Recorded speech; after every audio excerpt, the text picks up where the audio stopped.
Hi student, today we will discuss difference between molecularity and order in chemical context. Okay, second question.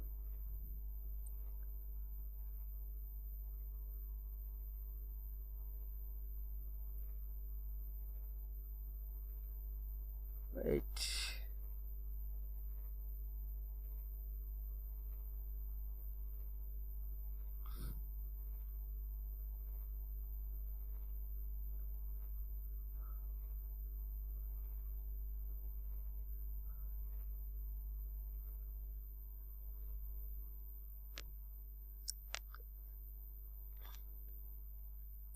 Okay, what is molecularity? What is molecularity of a reaction? How is different from the order of a reaction? Name one bimolecular and one trimolecular gaseous reactions. Okay, what is molecularity? Definition చూద్దాము.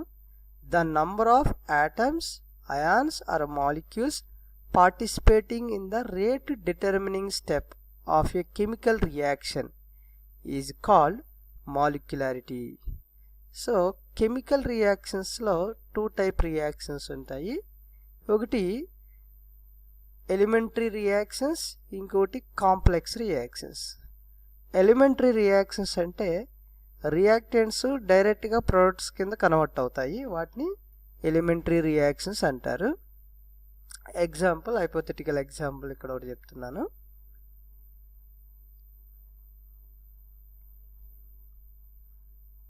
Okay, ఇక్కడ A అనే reactant తీసుకున్నప్పుడు and B అనే another reactant, these two are combined and form some products form అయితే, అంటే ఇక్కడ reactants నుంచి డైరెక్ట్గా ప్రొడక్ట్ ఫామ్ అవుతే ఈ రియాక్షన్స్ ఏమంటారంటే ఎలిమెంటరీ రియాక్షన్స్ అంటారు. అలా కాకుండా రియాక్టెంట్స్ నుంచి ఏవైతే రియాక్షన్లో పార్టిసిపేట్ చేస్తున్నాయో వాటిని రియాక్టెంట్స్ అంటారు కదా. రియాక్టెంట్స్ డైరెక్ట్గా ప్రొడక్ట్ ఫామ్ అవ్వకుండా సమ్ ఇంటర్మీడియట్స్ ఫామ్ అయితే, ఇంటర్మీడియట్ నుంచి ఆ తర్వాత ప్రొడక్ట్స్ ఫామ్ అవుతే అటువంటి రియాక్షన్స్ని కాంప్లెక్స్ రియాక్షన్స్ అంటారు. ఇక్కడ ఒక హైపోథెటికల్ ఎగ్జాంపుల్ నేను రాస్తున్నాను. ఏ ప్లస్ బి, ఈ టూ రియాక్టెంట్స్ కంబైండ్ అయ్యి సమ్ సి అనే ఒక కాంపౌండ్ ఫామ్ అయింది అనుకుందాం. ఈ సి నుంచి తర్వాత సమ్ ఎక్స్ అనే కాంపౌండ్ ఫామ్ అయింది అనుకుందాం. ఆ తర్వాత ఎక్స్ నుంచి ప్రొడక్ట్స్, ఫైనల్ ప్రొడక్ట్స్ అనేవి వస్తాయి.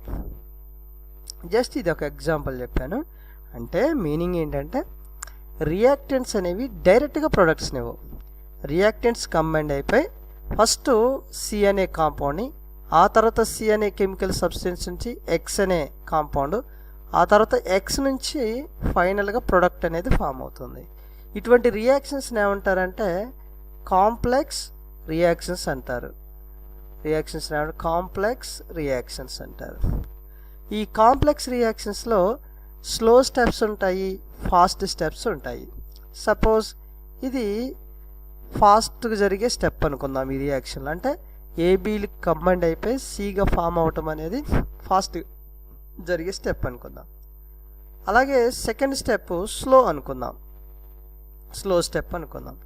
ఆ తర్వాత థర్డ్ మళ్ళీ ఫాస్ట్ స్టెప్ అనుకుందాం. అంటే ఇక్కడ ఈ రియాక్షన్లో టోటల్గా ప్రొడక్ట్స్ రావడానికి ఫాస్ట్ స్టెప్స్ ఉన్నాయి, స్లో స్టెప్స్ కూడా ఉన్నాయి. ఈ రియాక్షన్స్ ఏమంటారంటే కాంప్లెక్స్ రియాక్షన్స్ అంటారని చెప్పుకున్నాం కదా. ఇవి కాంప్లెక్స్ రియాక్షన్స్. ఇందులో మాలిక్యులారిటీ ఎలా ఫైండ్ అవుట్ చేస్తారంటే ఏదైతే స్లో స్టెప్ ఉందో ఈ స్లో స్టెప్ని ఏమంటారంటే, అంటే సి అనేది ఎక్స్ కింద కన్వర్ట్ అవ్వడం అనే ఈ స్లో స్టెప్ని ఏమంటారంటే రేట్ డిటర్మినింగ్ స్టెప్ అంటారు. దీన్ని ఏమంటారంటే రేట్ డిటర్మినింగ్ స్టెప్ అంటారు, ఆర్డిఎస్, రేట్ డిటర్మినింగ్ స్టెప్. అంటే టోటల్గా రియాక్టెంట్స్ నుంచి ప్రొడక్ట్ ఫామ్ అవడం అనేది దేని మీద డిపెండ్ అయి ఉంటుంది అంటే ఈ స్లో స్టెప్ ఏదైతే ఉందో అది ఎంత టైం తీసుకుంటుంది ఈ ఎక్స్ ఫామ్ అవటానికి అనే దాని మీద రేట్ అనేది డిపెండ్ అయి ఉంటుంది. ఎలాగో ఇవి రెండు ఫాస్ట్గా జరిగే స్టెప్స్ కాబట్టి ఈ రేట్ అనేది దాని మీద డిపెండ్ అయి ఉండదు. ఇది first step and last step అనేది ఫాస్ట్గా జరిగాయి కాబట్టి వాటి మీద డిపెండ్ అయి ఉండదు. ఏదైతే స్లోగా జరుగుతుందో స్టెప్ దాని మీద రేట్ అనేది డిపెండ్ అయి ఉంటుంది. ఓకే, దీన్ని ఏమంటారంటే రేటు డిటర్మిన్ చేసేది, అంటే రేట్ని డిసైడ్ చేసే స్టెప్ అనమాట. సింపుల్గా ఈ రేట్ని డిసైడ్ చేసే స్టెప్నే రేట్ డిటర్మినింగ్ స్టెప్ అంటారు.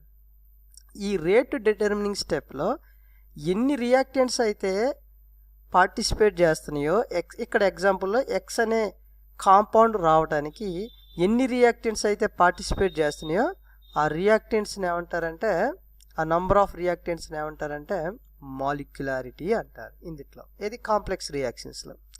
అదే ఎలిమెంటరీ రియాక్షన్ తీసుకుంటే డైరెక్ట్గా రియాక్టెంట్స్ నుంచి ప్రోడక్ట్ ఫామ్ అవుతుంది కాబట్టి మధ్యలో ఇంటర్మీడియట్స్ అనేవి ఏమి ఉండవు కాబట్టి వీటిని ఇక్కడ ఇంటర్మీడియట్స్ అంటారు. సి అనేది ఒక ఇంటర్మీడియట్, ఎక్స్ అనేది ఒక ఇంటర్మీడియట్, ప్రొడక్ట్ అనేది ఫైనల్ ప్రొడక్ట్. ఇక్కడ ఇంటర్మీడియట్స్ ఉండవు. ఎలిమెంటరీ రియాక్షన్లో డైరెక్ట్ ప్రోడక్ట్ ఫామ్ అవుతుంది. సో వీటిని ఎలిమెంటరీ రియాక్షన్స్ అంటారు కదా. వీటిని ఈ ఎలిమెంటరీ రియాక్షన్స్లో ఏబి అనే ఈ మాలిక్యూల్స్ని రియాక్టెంట్స్ని ఏమంటారంటే ఎన్ని ఉన్నాయి, 2 ఉన్నాయి కాబట్టి ఇక్కడ మాలిక్యులారిటీ 2 అనమాట. ఇక్కడ మాలిక్యులారిటీ అనేది 1, ఎందుకంటే రియాక్టెంట్స్ 1 ఉంది కాబట్టి. ఇవి జస్ట్ హైపోథెటికల్ ఎగ్జాంపుల్స్ మీకు చెప్పాను. అంటే కాంప్లెక్స్ రియాక్షన్స్లో ఏదైతే రేటు డిటర్మినింగ్ స్టెప్ ఉందో ఆ స్టెప్లో ఎన్ని రియాక్టెంట్ మాలిక్యూల్స్ అయితే పార్టిసిపేట్ చేస్తున్నాయో అదే మాలిక్యులారిటీ. అలా కాకుండా ఎలిమెంటరీ రియాక్షన్స్లో చెప్పాలంటే డైరెక్ట్గా ఎన్నైతే రియాక్టెంట్ మాలిక్యూల్స్ రియాక్టెంట్స్ ఎన్నైతే ఉన్నాయో రియాక్టెంట్ మాలిక్యూల్స్ అదే అదే మాలిక్యులారిటీ అనమాట ఇక్కడ. సో ఇప్పుడు ఒకసారి మళ్ళీ డెఫినేషన్ చదువుదాం. చూడండి, డెఫినేషన్ చదివితే మీకు అర్థమవుతుంది. Molecularity the number of atoms, ions are molecules. ఇక ఏదైనా అవ్వచ్చు, ఇక్కడ ఆటమ్స్ అవ్వచ్చు, మాలిక్యూల్స్ అవ్వచ్చు, అయాన్స్ అవ్వచ్చు ఈ రియాక్టెంట్స్ అనేవి. So number of atoms, ions are molecules participating in the rate determining step అనమాట. రేటెడ్ ఈ స్టెప్లో చూస్తాం, అంటే కాంప్లెక్స్ రియాక్షన్స్ తీసుకొని చెప్తున్నాడు. ఇన్ ద రేట్ డిటర్మినింగ్ స్టెప్లో ఎన్ని రియాక్టెంట్ మాలిక్యూల్స్ పార్టిసిపేట్ చేస్తున్నాయి అనేది of A chemical reaction is called molecularity. అది ఓకేనా. ఇక్కడ 2 అనేది మాలిక్యులారిటీ, అది ఈ కాంప్లెక్స్ రియాక్షన్లో తీసుకుంటే ఇది రేట్ డిటర్మినింగ్ స్టెప్ కాబట్టి ఇందులో ఒకటే మాలిక్యూల్ ఉంది కాబట్టి రియాక్టెంట్ మాలిక్యూల్ అనేది ఇక్కడ మాలిక్యులారిటీ 1 అవుతుంది. అలాగా. So next, difference between order and molecularity of reaction. మాలిక్యులారిటీకి ఆర్డర్కి ఉన్నటువంటి డిఫరెన్స్ చూద్దాం ఒకసారి.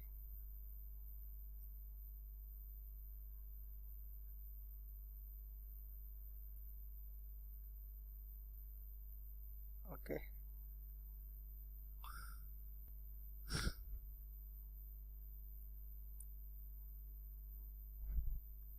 okay, molecularity the number of atoms, ions or molecules participating in the rate determining step of chemical reaction is called molecularity. Already molecularity definition చూసాం కదా. Order చూద్దాం. the sum of the powers of the concentration terms of the reactants in the rate law is called the order of the reaction. ఇక్కడ మళ్ళా explanation మనం చూడాలి. ఒక reaction తీసుకుందాం. ఇక్కడ ఎగ్జాంపుల్గా ఇక్కడ రియాక్షన్ ఒకటి తీసుకుందాము. ఓకే, ఏ ప్లస్ బి అనే రియాక్టెంట్స్ నుంచి ప్రొడక్ట్ అనేది ఫామ్ అయింది అనుకుందాం. ఇది ప్రొడక్ట్ అనేది ఫామ్ అయింది అనుకుందాం. ఇప్పుడు దీనికి రేట్లా, ఇక్కడ రేట్లా అన్నా రేట్ ఈక్వేషన్ అన్నా ఒకటే.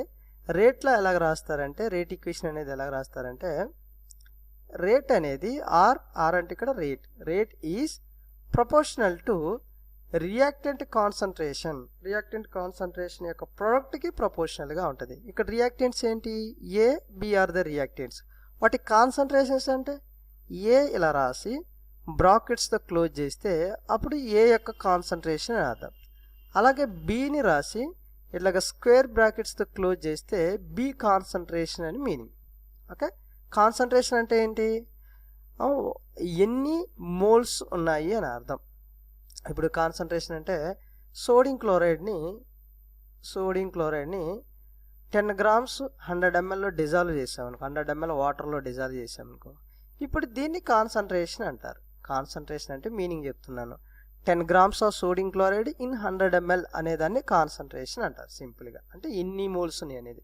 సపోజ్ 100 grams తీసుకుంటే 100 grams ఇన్ 100 ml తీసుకున్నాం అనుకో, ఇది కూడా కాన్సన్ట్రేషన్. ఇప్పుడు రెండిట్లో దేని కాన్సన్ట్రేషన్ ఎక్కువ అంటే ఇక్కడ దీని కాన్సన్ట్రేషన్ బి కాన్సన్ట్రేషన్ అంటే సెకండ్ కాన్సన్ట్రేషన్ ఎక్కువ అని చెప్తాం. ఎందుకంటే ఇక్కడ 10 grams ఇన్ 100 ml ఉంటే ఇక్కడ 100 grams ఇన్ 100 ml ఉంది. సో దీని కాన్సన్ట్రేషన్ ఎక్కువ అని చెప్తాము. వీటిని ఈ కాన్సన్ట్రేషన్ని మనం మెజర్ చేయటానికే వేరియస్ వర్డ్స్ ఉన్నాయి. అవి ఏంటంటే molarity, molality, normality, mass to volume, mass to mass percentage, ఇవన్నీ కూడా వెయిట్ పర్సంటేజ్ అంటారు దాన్ని. ఇవన్నీ కూడా కాన్సన్ట్రేషన్ని మెజర్ చేయడానికి యూజ్ చేసే వర్డ్స్ అనమాట అవన్నీ కూడా. సో ఇక్కడ చూద్దాం చూడండి. ఇప్పుడు కాన్సన్ట్రేషన్కి ఏ అనేది యాక్చువల్లీ ఒక రియాక్టెంట్ నేమ్, దాన్ని బ్రాకెట్స్తో క్లోజ్ చేస్తే అప్పుడు అది దాని కాన్సన్ట్రేషన్ అవుతుంది. అలాగే బి అనేది రియాక్టెంట్ నేమ్, ఇప్పుడు దాన్ని బ్రాకెట్స్తో క్లోజ్ చేస్తే అది కాన్సన్ట్రేషన్ అవుతుంది అనమాట. సింపుల్గా నంబర్ ఆఫ్ మోల్స్ అని అర్థం, లేదా మొలారిటీస్ కానీ నార్మాలిటీస్ కానీ ఇవన్నీ కాన్సన్ట్రేషన్స్ అనమాట. ఇప్పుడు రేట్ అనేది ఏబీలు కంబైండ్ అయిపోయి ప్రొడక్ట్ ఫామ్ అవడం అనేది దేని మీద డిపెండ్ అయి ఉంటుంది అంటే వీటి కాన్సన్ట్రేషన్ మీద డిపెండ్ అయి ఉంటుంది. అది దీని meaning. Rate is proportional to concentration A into concentration B. అంటే వీటి కాన్సన్ట్రేషన్ ఇంక్రీజ్ చేసాం అనుకో, రేట్ ఆఫ్ ద రియాక్షన్ కూడా ఇంక్రీజ్ అవుతుంది, అంటే స్పీడ్గా ప్రోడక్ట్ ఫామ్ అవుతుంది. తక్కువ కాన్సన్ట్రేషన్ ఉంటే స్లోగా జరుగుతుంది రియాక్షన్, ఎక్కువ కాన్సన్ట్రేషన్ ఉంటే స్పీడ్గా జరుగుతుంది రియాక్షన్. అది దీని మీనింగ్. ఓకే, ఇప్పుడు దీన్ని ఏమంటారంటే ప్రపోర్షనాలిటీ తీసేస్తే R equal to some constant, దీన్ని ప్రపోర్షనాలిటీ కాన్స్టెంట్ అంటారు. A and B, A and B ఇదో వస్తుంది అనమాట. ఇప్పుడు దీన్ని ఏమంటారంటే ఈ ఎక్స్ప్రెషన్ ఏమంటారంటే రేట్ లా అంటారు, లేదా రేట్ ఎక్స్ప్రెషన్ అంటారు అనమాట. రేట్ ఈక్వేషన్ అని కూడా అంటారు. రేట్ ఈక్వేషన్ ఆ రేట్ లా అని అంటారు.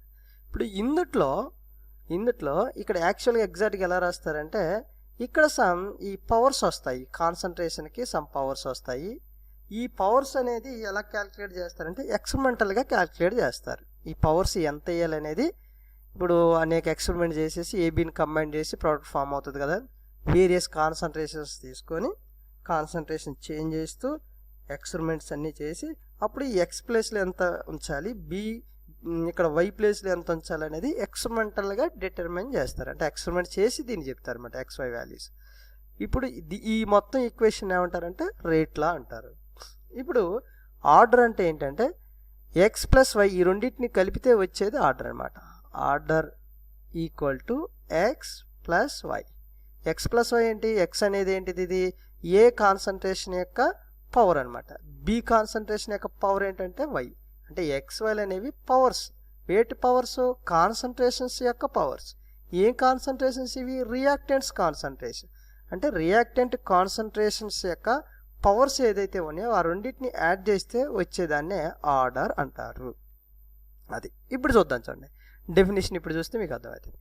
ద సమ్ అంటే ఎడిషన్ కదా, the sum of the powers, ఇది ఈ పవర్స్ అంటే okay, sum of powers of the concentration terms. ఈ పవర్స్ అనేవి దేనివి, ఈ కాన్సన్ట్రేషన్ టర్మ్స్ అనమాట. కాన్సన్ట్రేషన్ టర్మ్స్, ఈ కాన్సన్ట్రేషన్స్ దేనివి, రియాక్టెంట్ కాన్సన్ట్రేషన్స్, ప్రొడక్ట్ కాదు reactant concentrations. So concentration terms of the reactants in the rate law, ఇది రేట్ లా అంటారు. ఈ ఎక్స్ప్రెషన్ మొత్తాన్ని ఏమంటారు, రేట్ లా అంటారు, లేదా రేట్ ఈక్వేషన్ అని కూడా అంటారు. In the rate law is called the order of the reaction. దీన్నే ఆర్డర్ అని అంటారు. ఓకే, అర్థమైంది అనుకుంటున్నాను. యాక్చువల్గా ఇది 15 minutesతో క్లోజ్ అవుతుంది. దీన్నే పార్ట్ 2గా చేద్దాము. అయిపోతే పార్ట్ 2లోకి వెళ్ళిపోద్దాం, నేను ఎక్స్ప్లెయిన్ చేస్తూ ఉంటాను. సో సెకండ్ పాయింట్ చూద్దాం. It can not be zero and non integer. Molecularity అనేది జీరో అనేది ఉండదు, నాన్ ఇంటీజర్ కూడా ఉండదు. అసలు మాలిక్యులారిటీ అంటే ఏంటి, ఇందా చెప్పుకున్నాం కదా. ఏదైనా ఒక రియాక్షన్ తీసుకున్నప్పుడు అందులో జనరల్గా ఎలిమెంటరీ రియాక్షన్స్ తీసుకున్నప్పుడు ఎలిమెంటరీ రియాక్షన్స్లో ఎన్ని రియాక్టెంట్ మాలిక్యూల్స్ పార్టిసిపేట్ అవుతాయి అనేదే మాలిక్యులారిటీ. అందులో 0 మాలిక్యూల్స్ పార్టిసిపేట్ అయినాయి అని చెప్పొచ్చా, మనం చెప్పలేము. లేదా 0.5 మాలిక్యూల్ పార్టిసిపేట్ అయింది, లేదా 0.7 మాలిక్యూల్ పార్టిసిపేట్ అయింది అని చెప్పగలుగుతామా, చెప్పలేము. కాబట్టి ఇట్ కెనాట్ బి